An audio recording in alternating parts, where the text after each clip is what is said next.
બદલાતા સમયમાં જ્યારે દેશ દરેક ક્ષેત્રે આત્મનિર્ભરતા તરફ આગળ વધી રહ્યો છે, ત્યારે વડાપ્રધાન શ્રી નરેન્દ્ર મોદીના મેક ઇન ઇન્ડિયાના સ્વપ્નને સાકાર કરવાની દિશામાં સુરતની ઈશાન રિસર્ચ ઇન્સ્ટિટ્યૂટનું સ્ટાર્ટઅપ ગ્રુપ એસડીઆઈ દેશને આત્મનિર્ભર બનાવવામાં મહત્વનું યોગદાન આપી રહ્યું છે.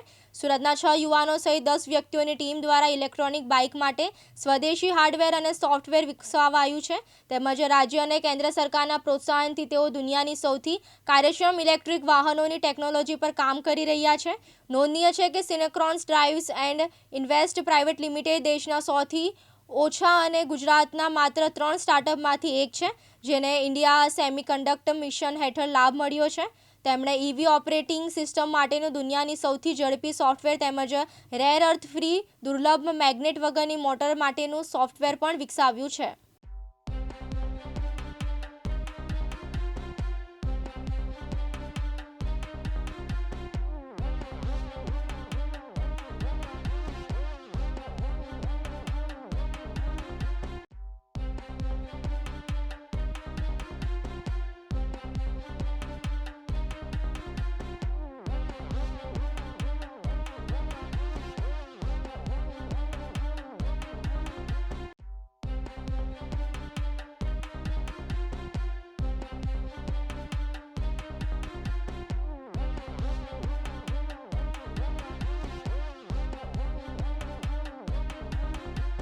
સાબિર સૈયદ, દિવ્યાંગ ન્યૂઝ, સુરત.